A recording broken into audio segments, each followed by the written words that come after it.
여러분 안녕하세요. 오늘은 새롭게 꾸며진 커버넌트 센터의 로비에서 여러분들께 인사드립니다. 신학 산책의 조영천 목사입니다. 제가 지난 여러 번의 시간을 통해서 성경에 대해서 함께 내용을 나눴습니다. 여러분 어떤 내용들을 나눴는지 기억하시나요? 다시 한번 정리해 보죠. 먼저 성경은 하나님께서 저자이시고 하나님이 자기 자신을 우리에게 알려주시는 책이다. 이것을 어려운 말로 계시라고 하는 단어를 썼습니다. 또 성경은 하나님이 감동하신 책이기 때문에 진리 자체이신 하나님께서 저자이시므로 성경은 진실한 책이다. 거짓이 들어갈 수 없다라는 말씀 드렸습니다. 그렇기 때문에 성경은 권위가 있고 성경 하나만으로 우리가 하나님을 아는 데 충분하고, 그리고 성경은 명료해서 물론 성경 안에 어려운 내용도 있지만 누구든 하나님을 만나고 그리스도를 아는 데 있어서는 남녀노소 할 것 없이 모두에게 공평한 책이 성경이다. 성령님께서 그렇게 성경을 명료하게 우리에게 가르쳐 주시기 때문이죠. 자, 이러한 내용들을 저희가 성경에 대해서 배웠습니다. 그리고 오늘부터는 이 성경이 가르치는 하나님은 어떤 분이신가 하는 내용을 함께 생각해 보고자 합니다. 지금 우리가 어떤 순서로 이렇게 하나님에 대해서 공부하고 있는지를 여러분 기억해 보시면 좋겠습니다. 이 코너의 이름이 신학 산책입니다. 신학이라고 하는 말 자체가 하나님을 아는, 하나님에 대해서 배워가는 그러한 학문이죠.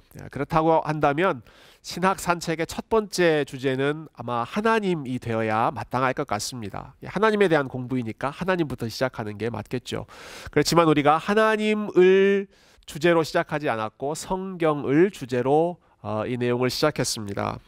그렇게 한 이유는 하나님보다 성경이 더 중요해서가 아니라 하나님을 아는 데 있어서 성경이 가장 유일한 그리고 권위 있는 통로이기 때문에 저희가 성경을 먼저 살펴봤던 것이죠. 웨스트민스터 신앙 고백서는 제일 첫 번째 장에서 성경을 다루고 있고요.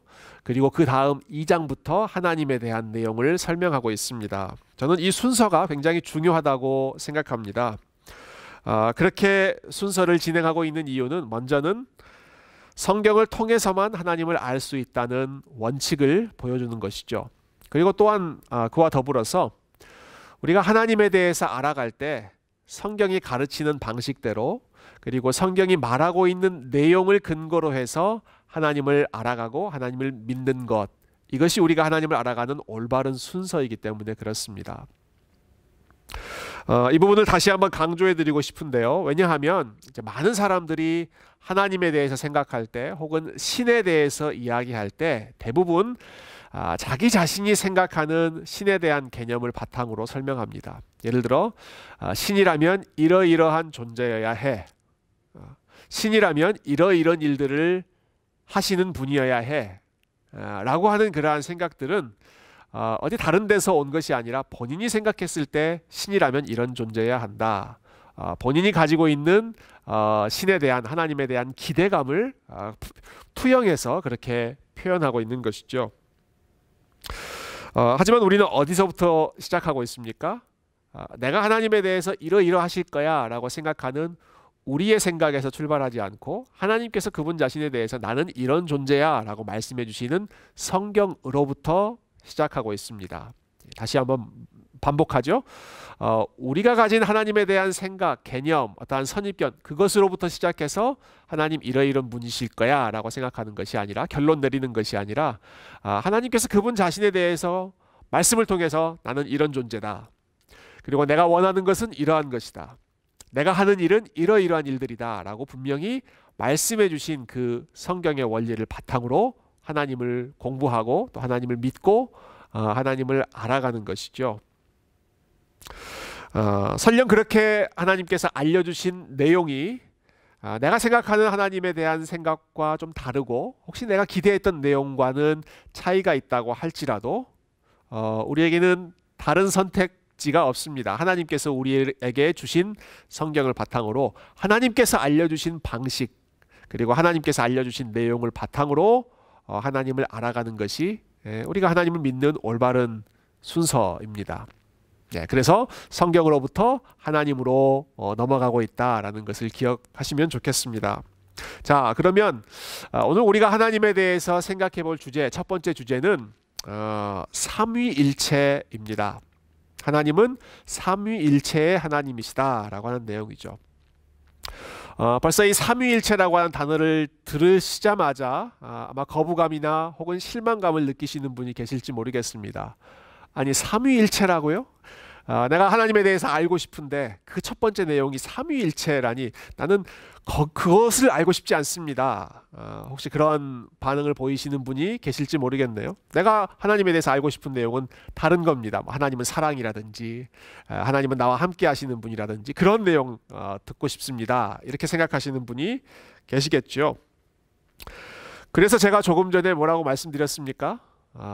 여러분, 조금만 시간을 1분 전, 2분 전으로 넘어가셔서 제가 조금 전에 했던 내용을 한번 다시 들어보시면 좋겠습니다. 우리가 하나님을 알고 배워가는 순서는 내가 배우고 싶은 내용을 아는 것이 아니라 하나님께서 우리에게 알려주신 내용을 바탕으로 하나님을 알아간다. 하나님께서 성경에서 보여주신 내용 바탕으로 우리는 하나님을 배운다. 이 원칙 제가 말씀드렸죠. 삼위일체라고 하는 이 주제야말로 저는 이 원리를 훈련하는 가장 좋은 도구가 된다고 생각합니다. 솔직히 말씀드리면 삼위일체라고 하는 이 교리를 완벽하게 이해하거나 완벽하게 설명할 수 있는 사람은 이 세상에 그 누구도 없습니다. 제가 이렇게 단언할 수 있는 이유는 삼위일체라고 하는 교리는 우리가 자연적으로 볼 수 있는 현상이 아니기 때문에 그렇습니다. 저도 이 교리를 자신 있게 모든 사람들이 이해할 수 있을 정도로 쉽게 설명할 수 없습니다. 그 누구도 그렇게 할 수 없습니다. 여러분, 혹시 삼위일체를 정말 기가 막히게 내가 설명할 수 있다, 혹은 그런 내용을 봤다 라고 여러분 생각하신다면 아마 그 내용은 삼위일체를 올바로 설명하지 않았을 가능성이 굉장히 큽니다. 그러니까 그 누구도 이해할 수 없는 부분이죠. 또 어떤 경우에는 이 삼위일체 하나님이라고 하는 내용이 나의 실질적인 상황과 별로 큰 관련성이 없는 것처럼 느껴지기도 합니다. 자, 이해하기도 어려운 내용이고, 그리고 우리하고 실질적인 관련성도 약해 보이는 내용이 삼위일체인데 왜 이 삼위일체부터 시작하는가?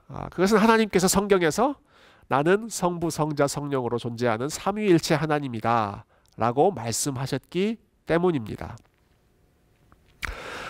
저는 이런 부분에서 삼위일체를 우리가 고백하는 것 굉장히 중요하다고 생각하는데요. 왜냐하면 삼위일체 하나님을 고백한다라고 하는 것은 하나님을 믿되 내가 원하는 방식으로 믿는 것이 아니라 하나님께서 그분을 우리에게 알려주신 방식대로 믿고 고백하겠다 하는 것을 훈련할 수 있는 아주 좋은 훈련의 도구가 되기 때문이죠.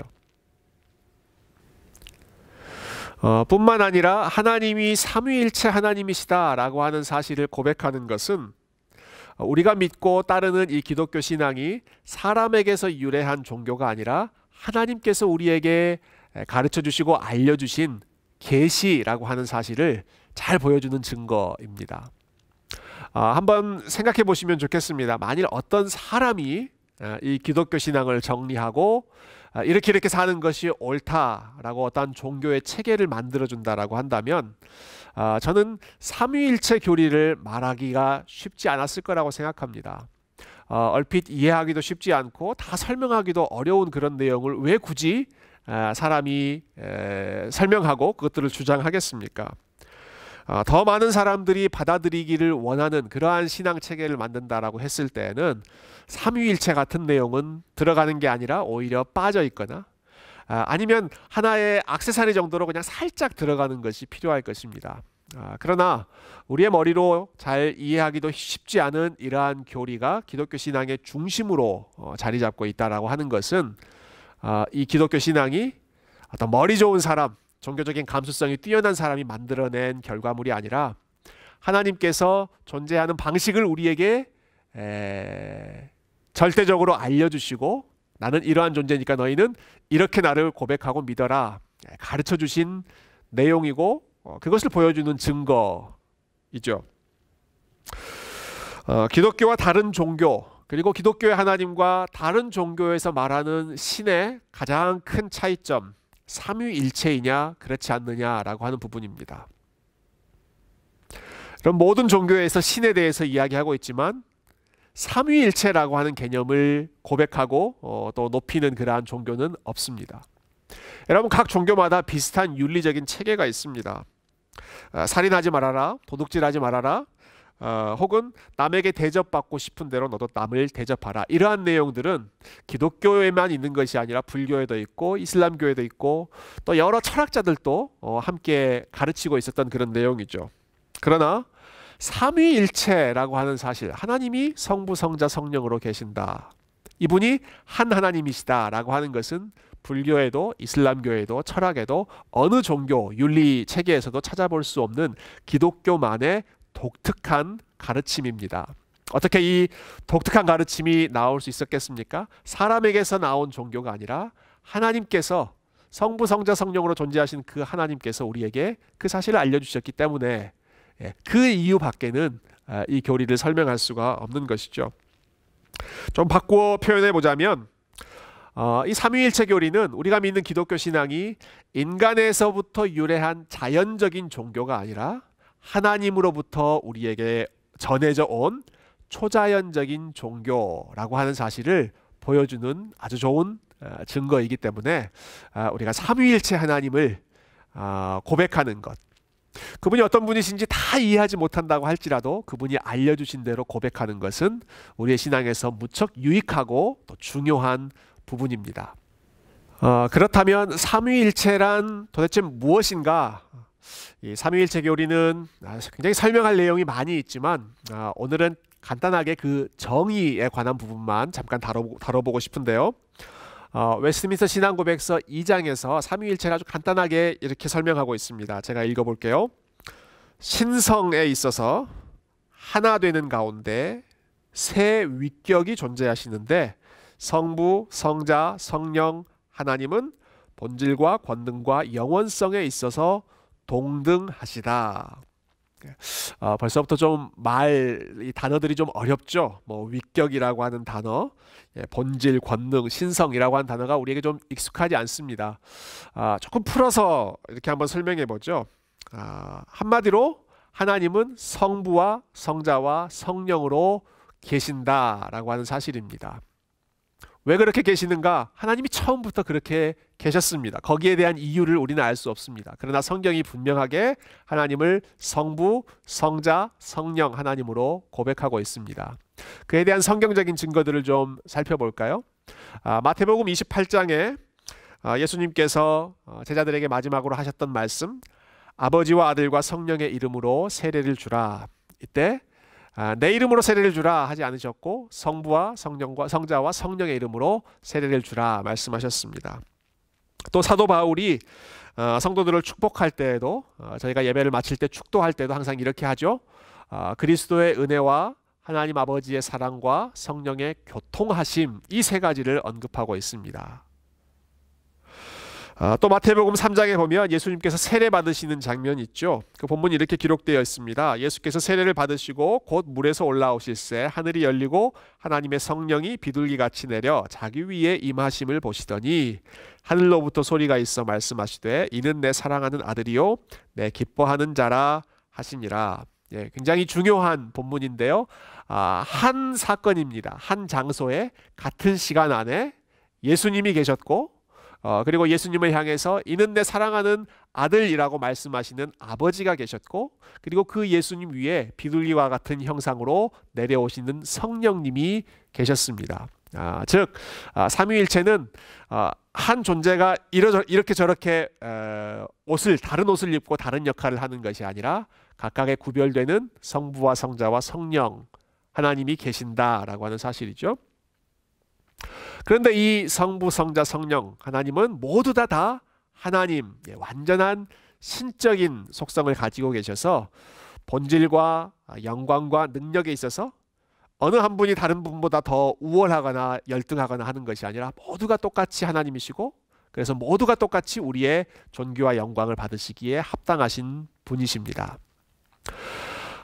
성부 하나님이 하나님이시다라고 하는 사실은 별로 의심된 적이 없습니다. 그런데 성자 하나님이나 성령 하나님에 대해서는 사람들이 질문을 많이 갖고 있어서 그 두 가지 경우에 대해서만 잠깐 여러분 설명을 드리면 좋겠는데요. 먼저 우리 성자 하나님, 예수 그리스도에 대해서 생각을 해보죠. 여러분, 예수님은 인간의 몸을 입고 이 땅에 오셨습니다. 그러나 예수님께서 부활하시고 승천하신 후에 그 예수님을 따르던 사람들이 예수님을 경배하기 시작했습니다. 초대교회 공동체가 예수님을 예배했습니다. 예배했다는 것은 그분을 신적인 존재로 인정했다라고 하는 것이죠. 한번 생각해 보시겠어요?